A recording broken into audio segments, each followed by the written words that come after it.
శ్రీ గురుభ్యో నమః.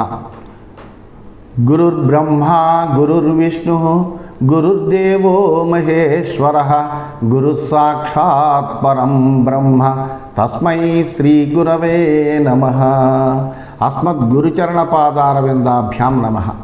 నిన్నటి మన మహాభారత ప్రస్థానంలో పాండవుల వద్దకు దేవర్షి అయినటువంటి నారదుడు స్వయంగా విచ్చేసి ఆ పాండవుల చేత యథోచితమైనటువంటి సత్కారాన్ని స్వాగతాన్ని పొందినటువంటి వాడై వాళ్ళకి యుధిష్ఠిరుడికి ధర్మాన్ని రాజధర్మాన్ని అంతటినీ కూడా కుశల ప్రశ్నలు అనేటువంటి ఒక వ్యాజముతోటి ఉపదేశిస్తున్నాడు.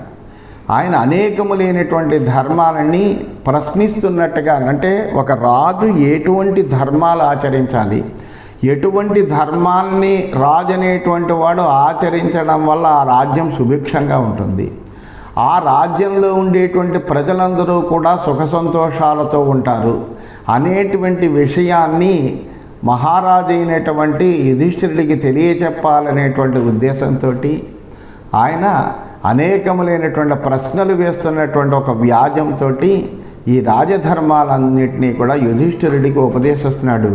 యుధిష్ఠిరుడు కూడా ఎంతో శ్రద్ధగా నారదుడు చెప్పేటువంటి ప్రతి విషయాన్ని కూడా చాలా జాగ్రత్తగా వినయ విధేయతలతో వింటున్నాడు. వింటున్నటువంటి సమయంలో ఆయన అడుగుతున్నాడు, కచ్చిత్ సర్వే అనురక్తాః త్వాం భూమిపాలాః ప్రధానతః కచ్చిత్ ప్రాణాం స్వదర్థేషు సంచయంతి త్వయాదృతాః. ఓ మహానుభావ, నీ సామంతులలో ప్రధానమైనటువంటి రాజులందరూ నీ యందు అనురక్తులై ఉంటున్నారా? వాళ్ళందరూ నీ చేత గౌరవింపబడుతున్నారా? నీ కోసం వాళ్ళు ప్రాణాలని సైతం అర్పించడానికి సిద్ధంగా ఉంటున్నారా? కచ్చిత్తే సర్వ విద్యాసు గుణతోర్చా ప్రవర్తతే బ్రాహ్మణానాం చ సాధూనాం తవ నైశ్రేయసీ శుభా దక్షిణాస్త్వం దదాస్యేషాం నిత్యం స్వర్గాపవర్గదాః.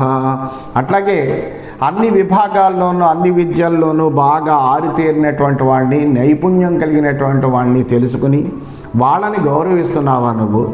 అలాగే బ్రాహ్మణులకు సాధు పొంగవులకు సేవ చేస్తున్నావా?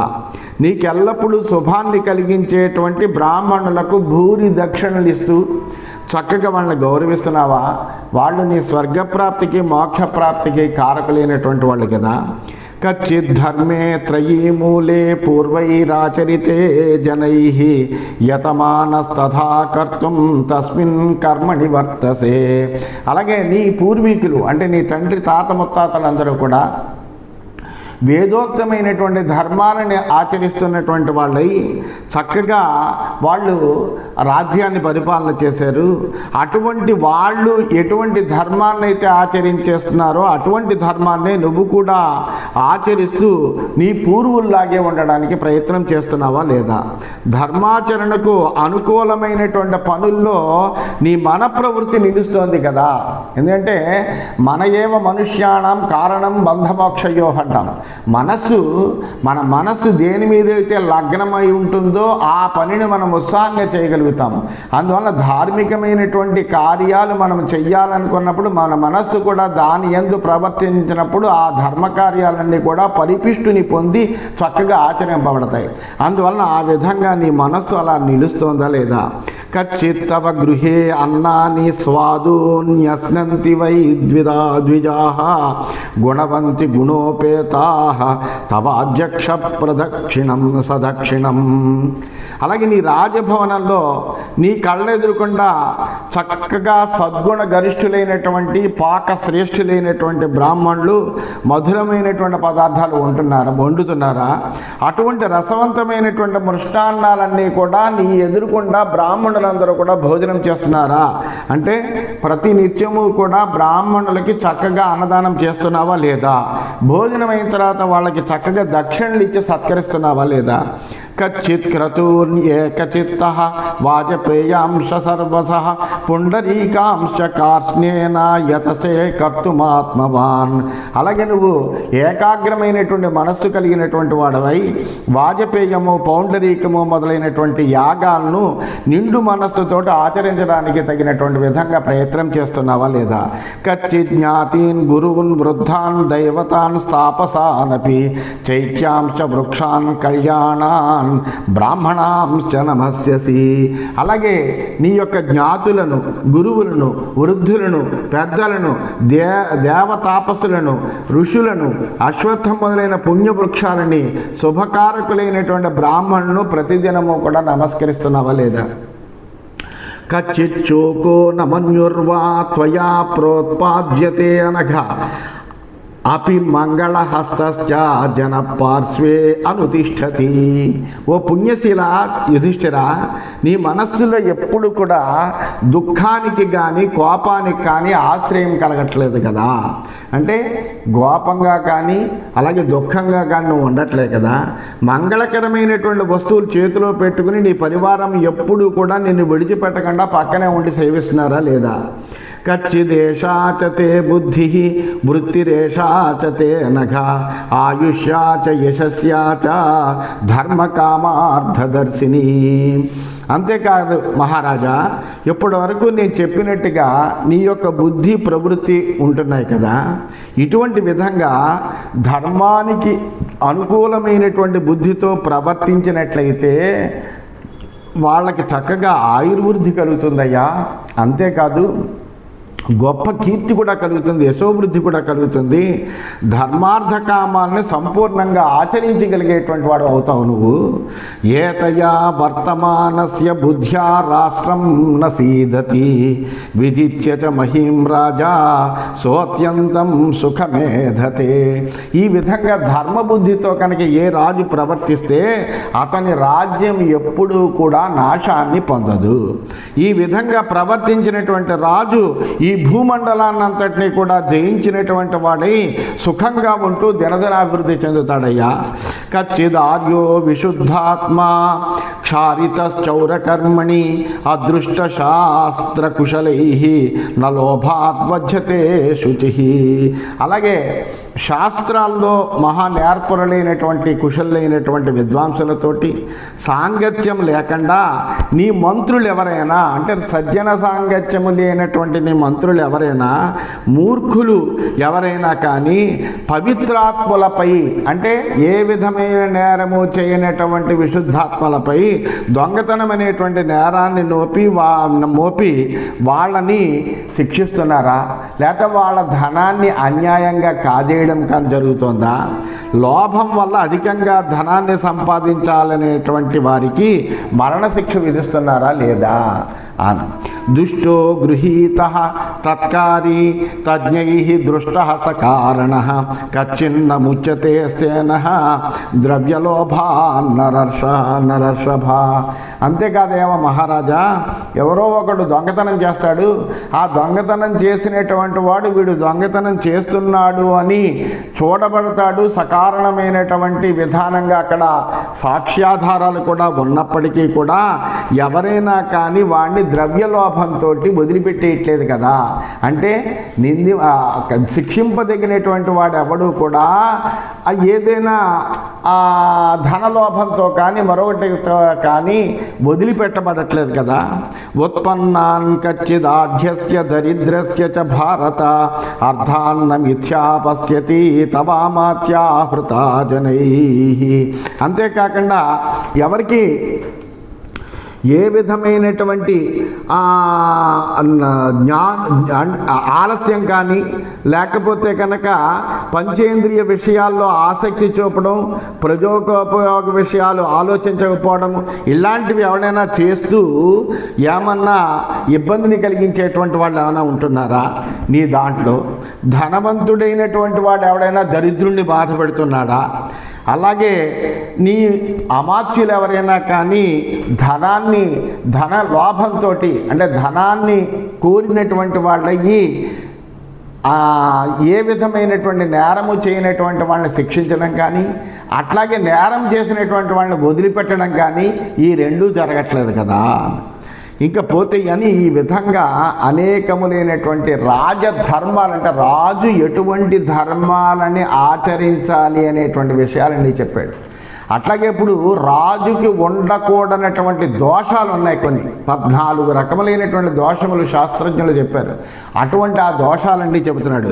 నాస్తిక్యం, అనృతం, క్రోధం, ప్రమాదం, దీర్ఘసూత్రతాం, అదర్శనం, జ్ఞానవతాం, ఆలస్యం, పంచవృత్తితాం, ఏకచింతనమర్థానాం, అనర్థజ్ఞైశ్చ చింతనం, నిశ్చితానాం అనారంభం, మంత్రస్య పరిపాలనం, మంగళస్య ప్రయోగం చ ప్రత్యుత్థానం చ సర్వతః.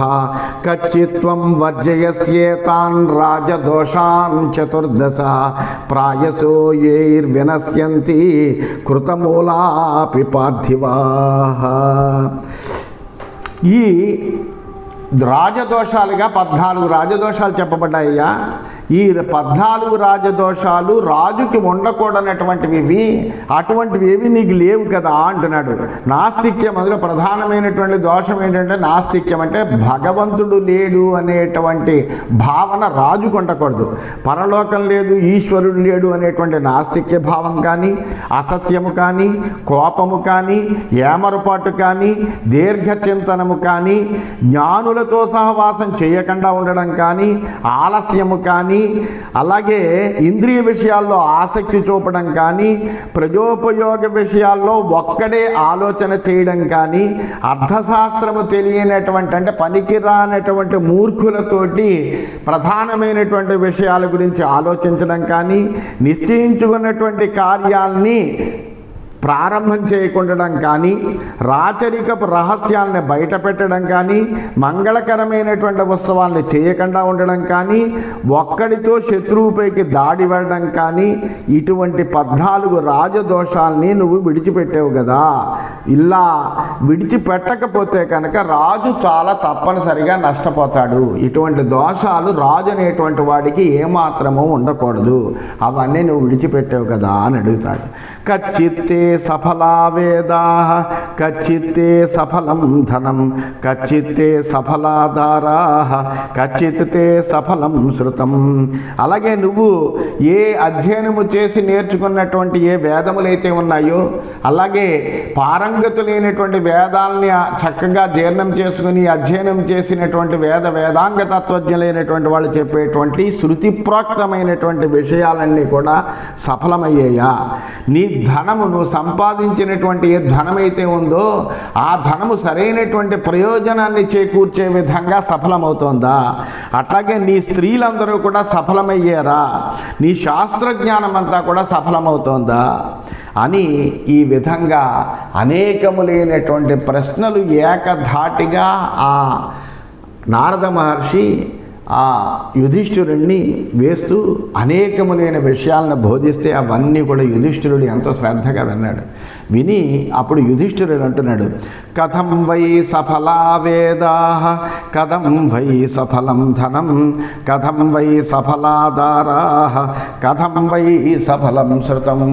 మహానుభావ, నువ్వు అన్ని విషయాలు చెప్పావు, చెబుతూ నీ వేదములు సఫలమయ్యాయా, నీ ధనం సఫలమైందా, నీ స్త్రీలు సఫలమయ్యారా, అలాగే నువ్వు విన్నటువంటిదంతా కూడా నీ శాస్త్రజ్ఞానం సఫలమైందా అని అడిగావు. అసలు ఇవి వేదాలు ఏ విధంగా సఫలమవుతాయి, ధనం ఎలా సఫలమవుతుంది, స్త్రీలు సాఫల్యం ఏ విధంగా ఉంటుంది, శాస్త్రజ్ఞానం ఏ విధంగా సఫలమవుతుంది, అది ఇంకా వివరంగా నువ్వు చెప్పవయ్యా అని అడిగాడు. అడిగితే అప్పుడు నారదుడు చెబుతున్నాడు, అగ్నిహోత్ర ఫలా వేదాః, దత్తభుక్త ఫలం ధనం, రతిపుత్ర ఫలాధారాః, శీలవృత్త ఫలం శృతం. చాలా అద్భుతమైనటువంటి విషయం ఇది. ఈ విషయంలో నారదుడు ధర్మరాజుతో చెబుతున్నాడు. ఏమని చెబుతున్నాడంటే, వేదాలు సఫలమయ్యాయి అనేటువంటి విషయం ఎలా తెలుసుకుంటామయ్యా అంటే, నిత్యము అగ్నిహోత్రాది క్రియలు జరుగుతుంటే వేదాలు సఫలమైనట్టు. అంటే ఎల్లప్పుడూ కూడా అగ్నిహోత్ర క్రియలు జరగాలి. అగ్నిహోత్రం జరుగుతూ ఉండాలంటే ఆహుతులు ఇచ్చేటువంటి వాళ్ళు ఉండాలి, యజ్ఞయాగాది క్రతులు జరుగుతూ ఉండాలి. చక్కగా ఇంట్లో అగ్నిహోత్రం చేసుకుంటూ నిష్ఠ నిష్ఠగా ఉండేటువంటి బ్రాహ్మణులందరూ కూడా ఉండాలి. అందువలన ఈ విధంగా నిత్యము అగ్నిహోత్ర క్రియ జరగడం అనేటువంటిదే వేద సాఫల్యతకు నిదర్శనమయ్యా. అలాగే ధనానికి సాఫల్యం ఎక్కడి నుంచి వస్తుందయ్యా అంటే దానం భోగో నాశస్య తిస్రో గతయ విత్తస్య యో నదదాతి నభుక్తే తస్య తృతీయ గతిర్భవిష్యతి అని చెబుతారు. అంటే ఏంటి? ధనానికి మూడు గతులు చెప్పబడ్డాయి. ఈ 3 గతులు ఏమిటాయి అంటే దానం చేయడము, లేకపోతే అనుభవించడం, భోగాన్ని అనుభవించడము. ఈ 2 ప్రయోజనాలు చెప్పబడ్డాయి. ఈ 2 లేకపోతే ఏమవుతుందంటే నశిస్తుంది, మన దగ్గర ఉండేటువంటి ధనం నశిస్తుంది. ఎవరికైనా మనకు ఉన్నటువంటి దాంట్లో కొంత దానమైనా చెయ్యాలి, సంపాదించుకున్నటువంటి దాన్ని తానైనా అనుభవించాలి, లేకపోతే తన వాళ్ళైనా అనుభవిస్తూ ఉండాలి. ఈ 2 చేయనటువంటి వాడు ఎవడైతే ఉంటాడో వాడి ధనం నశిస్తుంది అని చెబుతారు. అందువలన అలాగా దాన భోగాలు 2 కూడా సరైనటువంటి ఫలముగా ధనానికి చెప్పబడ్డాయి. ఆ దానాన్ని దత్త భుక్త ఫలం ధనం అని చెప్పబడ్డాయి. అలాగే రతిపుత్ర ఫలాధారాహ. అలాగే మరి నీ స్త్రీలు సఫలమవుతున్నారా అంటే అర్థం ఏంటంటే నీకు సంతానం కలుగుతోంది కదా. వివాహమైనటువంటి వాళ్ళందరికీ కూడా సంతానం కలగడం అనేటువంటిదే. వివాహం చేసుకోవడం ఎందుకయ్యా అంటే ప్రజాయై గృహమేధినాం అంటారు రఘువంశరాజులను వర్ణిస్తూ. అంటే సంతానం కోసమే వివాహం చేసుకుంటున్నారు. సంతానం పొందడం అనేటువంటిదే పరమమైనటువంటి ప్రయోజనముగా వివాహానికి చెప్పబడింది. అందువలన అటువంటి సంతానం అనేటువంటి సుఖము, సంతానం అనేటువంటి ఫలాన్ని స్త్రీ ఇచ్చేటువంటిదయ్యా. శాస్త్రజ్ఞానం అయితే శాస్త్రజ్ఞానానికి ఫలం ఏమిటయ్యా అంటే సదాచార ప్రశీల వృత్త ఫలం శృతం. సదాచార వృత్తే శాస్త్రజ్ఞానానికి ఫలం. అంటే శాస్త్రాలు చదువుకుంటే కనుక ఆచారాన్ని మనం విస్మరించి సదాచారం లేకపోతే ఈ చదువుకున్నటువంటి చదువు అంతా వ్యర్థమే. అందువల్ల ఈ జ్ఞానానికి సరైనటువంటి ఫలం ఏంటంటే సదాచారమే అని ఆ నారదుడు చెప్పాడు. ఏతదాఖ్యాయస ముని నారదో వై మహాతపాః పప్రచ్ఛ అనంతరమిదం ధర్మాత్మానం యుధిష్ఠిరం. రాజా ఇవన్నీ కూడా విని తపస్వి అయినటువంటి నారద మహర్షి ధర్మాత్ముడైనటువంటి యుధిష్ఠిరుని మళ్ళా ప్రశ్నిస్తున్నాడు. ఈ విధంగా ఏమని ప్రశ్నిస్తున్నాడంటే కచ్చిద్ అభ్యాగత దూరాద్వణిజో లాభకారణాత్ యథోక్తం అవహార్యంతే శుల్కం శుల్కోపజీవిభిః. అలాగే మహారాజా నీ రాజ్యంలో పన్నులు వసూలు చేసేవాళ్ళు ఉంటారు. ఈ పన్నులు వసూలు చేసేటువంటి సేవకులు ఏం చేస్తారంటే లాభార్జన కోసం దూరం నుండి వచ్చినటువంటి వ్యాపారస్తుల నుంచి అధికంగా శుల్కాలు వసూలు చేసేస్తూ ఉంటారు. ఎందుకంటే వాళ్ళకి ఇక్కడ ఉండేటువంటి పన్నులు వ్యవస్థ తెలవదని వాళ్ళని వాళ్ళ అజ్ఞానంలో పడవేసి వాళ్ళ దగ్గర అధికంగా వసూలు చేయడం అనేది జరుగుతుంది. అలా జరగట్లేదు కదా. నీవు దూరం నుంచి కూడా వచ్చి ఇక్కడ వ్యాపారం చేసుకునేటువంటి వాళ్ళ దగ్గర నుంచి కూడా సమానంగా పన్నులు వసూలు చేస్తున్నారా? అధికంగా వసూలు చేయడం లేదు కదా. కచ్చిత్తే పురుషారాజన్ పురే రాష్ట్రే చ మానితాః ఉపానయంతి పణ్యాని ఉపధాభిరవంచితాః. అలాగే వ్యాపారులందరూ కూడా నీ నగరంలో కానీ రాజ్యంలో కానీ ఆదరింపబడుతూ జనానికి ఉపయోగపడేటువంటి సామగ్రిని అమ్ముతున్నారా? వాళ్ళు పన్నులు వసూలు చేసేటువంటి సేవకుల్ని వ్యాపారస్తులు మోసం చేయట్లేదు కదా. కచ్చి శృణోషి వృద్ధానాం ధర్మార్థ సహితా గిరః నిత్యం అర్థ విదాం తాత యథా ధర్మార్థదర్శినాం. అలాగే నువ్వు ధర్మాన్ని అర్థాన్ని తెలిసినటువంటి పండితుల యొక్క మాటలను, అలాగే అర్థశాస్త్రంలో మంచి నేర్పరితనం కలిగినటువంటి వృద్ధుల యొక్క సూచనలను కూడా వింటున్నావా? కచ్చిత్తే కృషితంత్రేషు గోషు పుష్పఫలేషు ధర్మార్థం చ ద్విజాతిభ్యో దీయేతే మధుసర్పిషి. అలాగే వ్యవసాయం వల్ల వచ్చేటువంటి ఫలాలను, పుష్పాలను, అలాగే గోవుల నుంచి వచ్చేటువంటి పాలు, నెయ్యి మొదలైనటువంటి పదార్థాలు నువ్వు ఉపయోగించడానికి ముందుగా ధర్మం కోసం బ్రాహ్మణులకి సమర్పిస్తున్నావా లేదా? ద్రవ్యోపకరణం కించిత్ సర్వదా సర్వశిల్పినాం చాతుర్మాస్యావరం సమ్యక్ నియతం సంప్రయచ్చసి. ఓ మహారాజా, నువ్వు నియమించినటువంటి శిల్పులందరూ కూడా ఒకే పర్యాయం వాళ్ళకి 4 నెలలకి సరిపడేటువంటి వేతనము, ఉపకరణాలు అన్నీ కూడా ఇస్తున్నావా? కచ్చిత్ కృతం విజానీషే కర్తారంచ ప్రశంససి సతాం మధ్యే మహారాజా సత్కరోషి చ పూజయన్. అలాగే నువ్వు ఉపకారం చేసినటువంటి వాడిని మర్చిపోవట్లేదు కదా, మేలు చేసినటువంటి వాళ్ళని సజ్జనుల సమక్షంలో చక్కగా వాళ్ళని సత్కారం చేసి గౌరవిస్తున్నావా? కచ్చిత్ సూత్రాణి సర్వాణి గృహ్ణాసి పరదర్షభ హస్తి సూత్రాశ్వసూత్రాణి రథసూత్రాణి వా విభో. నువ్వు సంక్షేపంగా సిద్ధాంత ప్రతిపాదన చేసేటువంటి సూత్ర గ్రంథాలైనటువంటి గజసూత్రం కానీ అశ్వసూత్రం కానీ రథసూత్రం కానీ మొదలైనటువంటి గ్రంథాలన్నీ కూడా చక్కగా అభ్యసించేవా? కచ్చిదభ్యస్యతే సమ్యక్ గృహేతే భరతర్షభ ధనుర్వేదస్య సూత్రం వై యంత్రసూత్రం చ నాగరం. అలాగే నీ భవనంలో ధనుర్వేద సూత్రాన్ని, యంత్రసూత్రాన్ని, అలాగే నాగరిక సూత్రాన్ని కూడా చక్కగా నువ్వు అభ్యసించేవా లేదా? కచ్చిదస్త్రాణి సర్వాణి బ్రహ్మదండస్య తే అనఘ విషయోగాస్తదా సర్వే విదితాః శత్రునాశనాః. అలాగే మంత్రబలంతో అస్త్రాల్ని బ్రహ్మదండాన్ని ప్రయోగించి శత్రునాశనం చేస్తున్నావా? వేదోక్తంగా శిక్షను విధించడానికి, అలాగే శత్రునాశనానికి విషప్రయోగ పరిశీలనం కానీ ఇలాంటివి జాగ్రత్తగా చేస్తున్నావా లేదా? కచ్చిద్ అగ్నిభయాచ్చైవ సర్వం వ్యాలభయాత్ తదా రోగరక్షోభయాచ్చైవ రాష్ట్రం స్వం పరిరక్షసి. అలాగే నీ రాజ్యంలో ఏ విధమైనటువంటి ఉపద్రవాలు జరగకుండా అగ్ని భయం నుండి, సర్పభయం నుండి, రోగ భయం నుండి, రాక్షస భయం నుండి రాజ్యాన్ని నువ్వు రక్షిస్తున్నావా? ప్రజారంజకంగా రాజ్యాన్ని పరిపాలిస్తున్నావా? కచ్చిద్ అంధాంశ మూకాంశ పంగున్ వ్యంగాన్ అబాంధవాన్ పితేవ పాసి ధర్మజ్ఞ తథా ప్రవ్రజితానపి. అట్లాగే నీ రాజ్యంలో అనేక మంది వికలాంగులు ఉంటారు, నోళ్ళు లేని వాళ్ళు ఉంటారు, కళ్ళు లేనటువంటి వాళ్ళు ఉంటారు, వికలాంగులు ఉంటారు, కుంటి వాళ్ళు ఉంటారు, దిక్కులేని అనాథలు ఉంటారు. అటువంటి వాళ్ళందరినీ కూడా నువ్వు తండ్రిలాగా ఆదరిస్తున్నావా లేదా?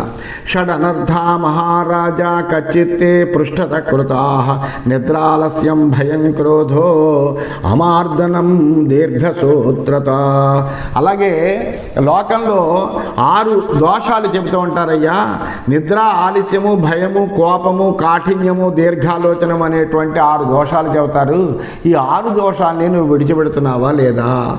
తత కురూణాం వృషభో మహాత్మా శ్రుత్వా గిరో బ్రాహ్మణ సత్తమస్య ప్రణమ్య పాదాభివాద్య తుష్ట రాజా బ్రవీర్నారదం దేవరూపం.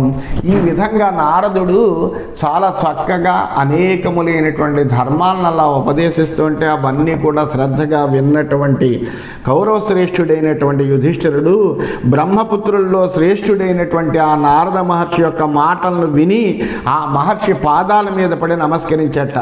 ఆనందంతో ఆ దైవస్వరూపుడైనటువంటి నారదుడితో ఈ విధంగా అంటున్నాడు. ఏవం కరిష్యామి యథా త్వయోక్తం ప్రజ్ఞాహి మే భూయ ఏవాభివృద్ధా భుక్త్వా తథా చైవ చకార రాజా లేభే మహిం సాగరమేఖలాం చ. ఆ యుధిష్ఠిరుడు నారద మహర్షితో అంటున్నాడు, మహర్షి, దేవర్షి, మీరు ఏ విధంగా అయితే ఉపదేశించారో ఆ విధంగానే నేను చేస్తాను.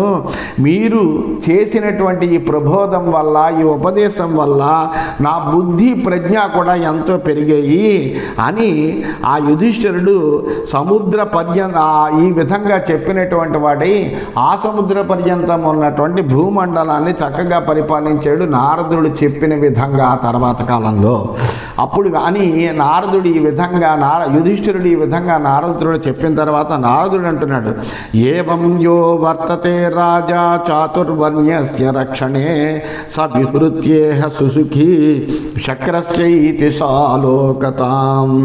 ఆ నారదుడు చెప్పిన ఏ రాజు అయినప్పటికీ కూడా ఈ ప్రకారంగా 4 వర్ణాల వాడిని, చాతుర్వర్ణాల వారిని వాళ్ళ ఆశ్రమ ధర్మాలని కాపాడుతూ రాజ్యాన్ని కనుక పరిపాలిస్తాడో అటువంటి వాడు ఈ లోకంలో అత్యంతమైనటువంటి సుఖాన్ని అనుభవిస్తాడయ్యా. చివరికి చక్కగా దేవరాజు అయినటువంటి ఇంద్రలోకానికి కూడా చేరతాడు. అందువలన అంటే ఇహపరలోకాల్లో సుఖదాయకమైనటువంటిది ఈ ధర్మాచరణ అనేటువంటిది. అందువల్ల నీకు చెప్పాను, ఈ విధంగా నువ్వు ఆచరించవయ్యా అని నారదుడు చెప్పాడు. ఇది శ్రీమన్ మహాభారతే సభాపర్వణి లోకపాల సభాఖ్యాన పర్వణి నారద ప్రశ్నముఖేన రాజధర్మానుశాసనే పంచమోధ్యాయ. ఈ విధంగా శ్రీమన్ మహాభారతంలో సభాపర్వంలో లోకపాల సభాఖ్యాన పర్వం అనే ఉపపర్వంలో నారద ప్రశ్నల రూపంలో రాజధర్మానుశాసనం అనేటువంటి 5వ అధ్యాయం ముగిసింది. 6వ అధ్యాయంలోకి మనం ప్రవేశించాము. వైశంపాయనుడు ఇదంతా కూడా జనమేజయుడికి చెబుతున్నాడు. ఏమని చెబుతున్నాడంటే, ఓ జనమేజయ మహారాజా, ఈ విధంగా నారదుడు అన్ని ఉపదేశించిన తర్వాత సంపూజ్యాధ అభ్యనుజ్ఞాత మహర్షే వచనాత్ పరం ప్రత్యువాచానుపూర్వేణ ధర్మరాజో యుధిష్ఠిర. ఆ దేవర్షి అయినటువంటి నారదుడు ఈ విధంగా ఉపదేశించిన తర్వాత ధర్మరాజు లేచాడు. లేచి ఆయనకి యథాశాస్త్రంగా పూజ చేసి ఆ మహర్షి యొక్క అనుమతి తీసుకున్నటువంటి వాడై ఆయనతోటి ఈ విధంగా చెబుతున్నాడు. భగవన్ న్యాయమాహైతం యథావద్ధర్మ నిశ్చయం యథాశక్తి యథా న్యాయం క్రియతేయం విధిర్మయా. భగవాన్, ఓహే నారద మహర్షి, మీరు ఉపదేశించినటువంటి రాజధర్మాలన్నీ కూడా యథార్థమైనటువంటి సిద్ధాంతాలే, ఇవన్నీ కూడా న్యాయసమ్మతాలే. మీరు న్యాయానుకూలంగా ఏదైతే ఉపదేశించారో వీటన్నిటినీ కూడా నేను నా శక్తి మేరకు తప్పనిసరిగా ఆచరిస్తాను. రాజభిర్యథాకార్యం పురావై తన్న సంశయ యయా న్యాయోపనేతార్థం కృతం హేతుమదర్థవత్. ప్రాచీనమైనటువంటి మా పూర్వులైనటువంటి రాజులందరూ కూడా ఈ విధంగానే నువ్వు ఏ విధంగా అయితే చెప్పావో ఆ విధంగానే వాళ్ళందరూ ఆచరించి కృతకృత్యులయ్యారు. వాళ్ళందరూ కూడా సంపన్నులయ్యారయ్యా. న్యాయోచితాలైనటువంటి అనేకమైనటువంటి కారణములతో కూడినటువంటి విశేషమైనటువంటి ప్రయోజనంతో కూడిన ఇవన్నీ, ఇందులో ఏ విధమైనటువంటి సందేహము లేదు. వయంతు సత్పథం తేషాం యాతుమిచ్ఛామహే ప్రభో నతు శక్యం తథా గంతుం యథాతైర్నియతాత్మభిః. అయితే మేము కూడా అదే మార్గంలో, అంటే ఆ పరంపరలో మా పూర్వీకులు ఏ విధమైనటువంటి ధర్మ సంస్థాపన చేస్తూ చక్కగా ప్రజారంజకంగా రాజ్య పరిపాలన చేశారు, అదే పంథాలో మేమందరము కూడా వెళ్ళాలనే ఉద్దేశంతో ప్రయత్నం చేస్తున్నామయ్యా. అయితే మరి వాళ్ళకు ఉండేటువంటి వాళ్ళందరూ కూడా ఇంద్రియ నిగ్రహవంతులైనటువంటి వాళ్ళు, నీతాత్ములైనటువంటి వాళ్ళు, సిద్ధపురుషులు వాళ్ళందరూ. అందువలన వాళ్ళలాగా మేము ఆచరించగలమో లేదో అనేటువంటి సందేహం మట్టుకు నా మనసులో ఉందయ్యా.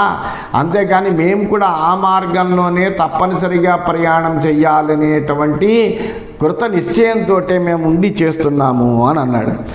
ఏవముక్త్వా స ధర్మాత్మా వాక్యం తదభిపూజ్య చ ముహూర్తాత్ ప్రాప్తకాలం చ దృష్ట్వా లోకచరం మునిం నారదం సుస్థమాసీనం ఉపాసీనో యుధిష్ఠిరః అపృచ్ఛత్ పాండవస్తత్ర రాజమధ్యే మహాద్యుతిః.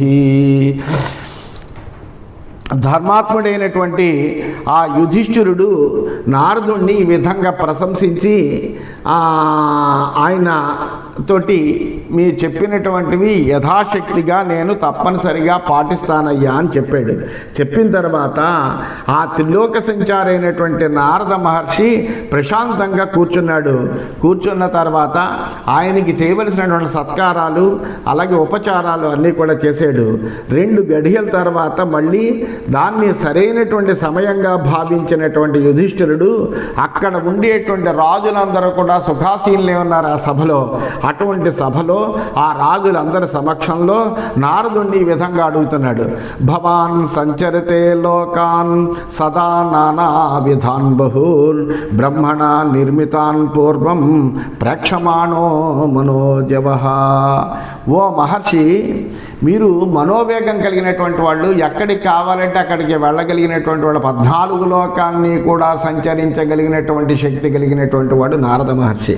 ఆయన ఎక్కడికి కావాలంటే అక్కడికి వెళ్తాడు, ఎప్పుడు ఏ లోకంలో సంచరించాలంటే ఆ లోకంలో సంచరించగలిగాడు. అందువలన ఇలా అనేక లోకాల్లో సంచరిస్తూ ఉంటారు కదా. బ్రహ్మ నిర్మించినటువంటి లోకాలను అన్నిటినీ కూడా మీరు చూస్తూనే ఉంటారు. ఈ దృశి భవత కాచిత్ దృష్ట పూర్వా సభా క్వచిత్ ఇతో వా శ్రేయసి బ్రహ్మంతం మమాచక్ష పృచ్ఛత. అయితే ఎప్పుడైనా కానీ మీరు ఇన్ని లోకాల్లో సంచరిస్తున్నారు. సంచరించినప్పుడు ఎక్కడైనా కానీ మీరు ఎప్పుడైనా కానీ ఇటువంటి సభను చూసారా? లేకపోతే దీనికంట గొప్పదైనటువంటి సభను ఏదైనా చూసారా? ఆ విషయాన్ని నాకు తెలుసుకోవాలనేటువంటి కోరిక ఉంది. కాబట్టి ఈ విషయాన్నంతా కూడా మీరు నా యందు దయ ఉంచినటువంటి వాళ్ళే. అంటే ఇంతకంటే గొప్ప సభలు ఎక్కడైనా ఉన్నాయా? దీంతో సమానమైనటువంటి సభ ఉందా? లేకపోతే దీనికంటే తక్కువ స్థాయిలో ఉండేటువంటి సభలు ఉన్నాయా అని ఆ విషయం, ఎందుకంటే అన్ని లోకాలు సంచరించేటువంటి వాడవు కాబట్టి నువ్వు నాకు అది దయతో తెలియజేయవలసింది అని ఆ యుధిష్ఠిరుడు నారదుణ్ణి అడిగాడు. అడిగితే ఆ నారదుడు దానికి సమాధానము రేపటి రోజున చెబుతాడని చెబుతూ స్వస్తి.